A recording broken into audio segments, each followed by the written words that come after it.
You're exceptional at planning. You create detailed budgets, research investment strategies, compare financial products, and develop comprehensive plans for building wealth. You have spreadsheets tracking your expenses, goals written down with specific timelines, and a clear vision of where you want to be financially. You read financial books, follow investment experts, and can discuss complex financial concepts intelligently. Yet despite all this planning and knowledge, you never actually execute consistently on your financial plans. You tell yourself you need more research, better timing, or a more perfect strategy before you can begin. But what if I told you that your obsession with planning is actually preventing you from building wealth? Freud discovered something disturbing about meticulous planners. The same perfectionist drive that makes you excellent at creating financial plans makes you terrified of implementing them imperfectly. Right now, you probably have multiple unexecuted financial plans sitting in folders or apps, each one representing hours of careful planning that never translated into wealth-building action. Your planning addiction isn't about being prepared. It's about avoiding the anxiety and uncertainty that comes with taking real financial risks with imperfect information.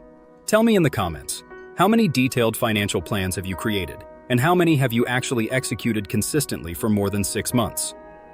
I can see from your responses that planning rarely leads to sustained execution, but here's what Freud discovered about why planners never execute. You use planning as a sophisticated form of procrastination that feels productive while avoiding the discomfort of taking action with uncertain outcomes. Creating plans provides the psychological satisfaction of making progress without the risk of real-world failure. You can spend hours researching the perfect investment strategy, comparing returns, and optimizing allocations without ever risking actual money on imperfect market conditions. You can develop detailed business plans without ever facing the uncertainty of real customers and market feedback. This planning activity feels important and valuable because it requires intelligence and effort, but it's actually a defense mechanism against the anxiety that taking financial action creates. Your perfectionist mind prefers the controlled environment of planning where you can optimize variables and predict outcomes over the chaotic reality of execution, where plans never work exactly as designed. The planning process becomes addictive because it provides the illusion of financial progress without the emotional discomfort of financial risk. You'd rather plan perfectly than execute imperfectly, but execution with imperfect plans creates more wealth than perfect plans that never get implemented. Your recognition of planning as productive procrastination shows growing awareness. But Freud discovered something even more disturbing about financial planners. You're unconsciously afraid that executing your plans will reveal that you're not as smart or capable as the planning process makes you feel. Creating sophisticated financial plans makes you feel competent and in control, but executing those plans in the real world subjects you to market forces, unexpected challenges, and outcomes that don't match your projections. This creates psychological risk where taking action could damage your self-image as someone who's good with money and financial planning. You might avoid starting that investment plan because poor market performance would make you feel stupid for not timing it better. You might procrastinate on starting that business because real customer feedback might contradict your careful market research. You might delay implementing that budget because failing to stick to it would prove that your financial discipline isn't as strong as your planning abilities suggest. This fear of being exposed as less competent than your plans suggest keeps you trapped in the planning phase where you can maintain illusion of expertise without testing it against reality. Your intelligence and planning abilities are genuine assets, but you're protecting them from the real-world feedback that would actually improve them, because failure feels like evidence of inadequacy rather than information for improvement. I can see from your comments that fear of execution revealing limitations resonates with your experience. But here's what Freud discovered about the specific psychology that prevents planners from executing. You've developed addiction to the feeling of having options that execution would eliminate. When you're in the planning phase, all possibilities remain open. You could invest in stocks, bonds, real estate, or start any number of businesses. This state of infinite possibility feels exciting and empowering because you haven't yet committed to any specific path that might be wrong. But execution requires choosing one path and eliminating others, which feels like loss even when the choice is good. You might avoid starting an investment plan because choosing index funds means not choosing individual stocks, real estate, or cryptocurrency. You might delay starting a business because choosing one idea means abandoning other potentially better ideas. This decision anxiety keeps you perpetually researching alternatives and refining plans because committing to execution feels like closing doors rather than opening them. Your perfectionist mind wants to make the optimal choice among all possible options. But this creates paralysis because optimal choices can only be determined in retrospect after execution provides real-world feedback. The planning phase preserves the fantasy that you can find the perfect option through enough research, while execution forces you to accept that all choices involve trade-offs and uncertainty that can't be eliminated through planning. Your insights about option preservation versus commitment show important self-awareness. But Freud discovered that planners often fail to execute because they mistake planning for progress and confuse motion with action. The time and mental energy you spend planning feels like meaningful work toward your financial goals, which reduces the psychological pressure to take actual steps toward those goals. You might spend a weekend researching investment options and feel like you've made financial progress, even though your net worth hasn't changed and you haven't actually invested any money. You might create detailed budgets and feel financially responsible, even though your spending patterns haven't actually changed. This false sense of progress reduces motivation for execution because your brain interprets planning as movement toward goals rather than preparation for movement. The satisfaction of completed planning can actually decrease your likelihood of taking action because you've already received psychological rewards for working on your finances. This creates cycles where you plan intensively, feel good about the progress, then lose motivation for execution because the planning already provided the emotional satisfaction you were seeking. Real progress requires distinguishing between planning activities that prepare for action and planning activities that substitute for action. But perfectionist minds often blur this distinction because both types of planning feel equally valuable and important.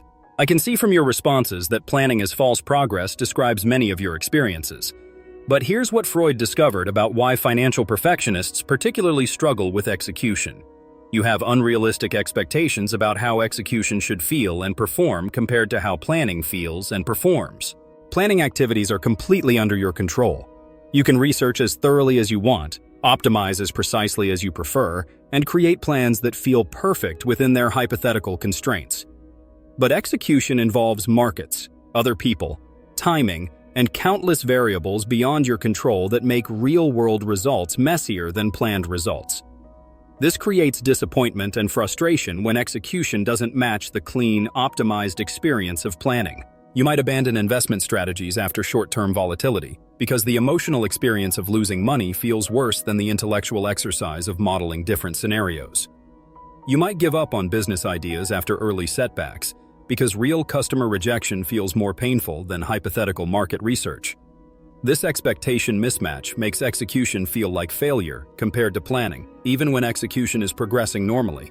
Your perfectionist standards, which work well for planning activities, become obstacles to execution because real-world financial activities involve uncertainty, volatility, and imperfect outcomes that feel like problems rather than normal features of wealth building.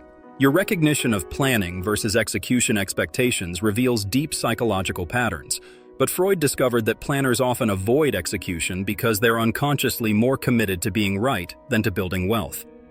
Your identity becomes tied to being someone who makes good plans, who thinks carefully about financial decisions, and who doesn't make impulsive mistakes. This identity investment makes execution feel risky because poor results would threaten your self-image as someone who's smart about money. You'd rather not invest than invest poorly, not start a business than start one that fails, not implement a budget than implement one you can't stick to perfectly. This creates preference for maintaining your identity as a good planner over risking that identity by testing your plans in reality. The problem is that building wealth requires accepting imperfect results, learning from mistakes, and adjusting strategies based on real-world feedback rather than theoretical analysis. Your attachment to being right prevents you from engaging in the trial and error process that wealth building requires, because errors feel like failures of planning rather than normal parts of learning. You choose the certainty of being a good planner over the uncertainty of potentially being a wealthy person who made some planning mistakes along the way. I can see from your comments that identity protection influences execution avoidance, but here's what Freud discovered about the most limiting aspect of financial perfectionism. You believe that execution should be delayed until you can guarantee good results, when actually execution is the only way to gather the information needed for good results. Your perfectionist mind wants to plan away all uncertainty before taking action, but uncertainty can only be reduced through action that provides real-world feedback. You might delay investing because you want to time the market perfectly, but market timing skills can only be developed through actual investing experience. You might postpone starting a business because you want to validate the idea completely, but business validation happens through real customer interactions that planning can't simulate. This creates impossible standards where you require certainty before acting, but certainty only comes from acting. Your planning becomes circular, where you're trying to plan away the need for execution, when execution is actually what provides the information that makes future planning more effective. The best financial plans are developed iteratively through cycles of planning, executing, learning, and replanning. But perfectionist minds want to front-load all the learning into the planning phase to avoid the discomfort of learning through mistakes. This prevents you from accessing the feedback loops that actually improve financial decision-making over time. Your stories about requiring certainty before action show important insights, but Freud discovered the ultimate irony about financial planners. Your exceptional planning abilities would make you much better at building wealth than average people, but only if you could execute imperfectly rather than plan perfectly. The attention to detail, analytical thinking, and strategic mindset that make you a good planner are exactly the qualities that successful investors and entrepreneurs possess. The difference is that wealthy planners use planning as preparation for action, while poor planners use planning as substitution for action. Your planning skills become wealth-building assets when you accept that plans are hypotheses to be tested rather than blueprints to be perfected. This means planning enough to take intelligent action, then using execution results to improve your next round of planning. It means accepting that your first investment portfolio won't be optimal, but will provide learning that makes your second portfolio better. It means starting businesses with good enough plans rather than perfect plans, because market feedback improves business models faster than additional research does.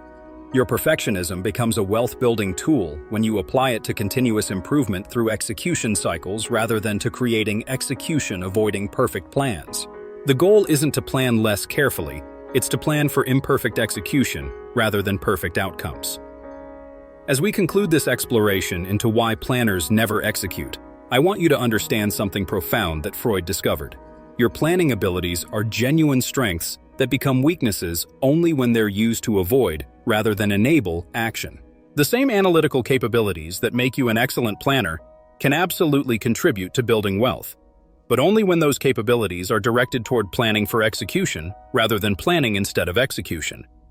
This means developing comfort with imperfect information, accepting that the best plans emerge through iteration rather than initial perfection, and recognizing that execution provides learning that no amount of additional planning can substitute.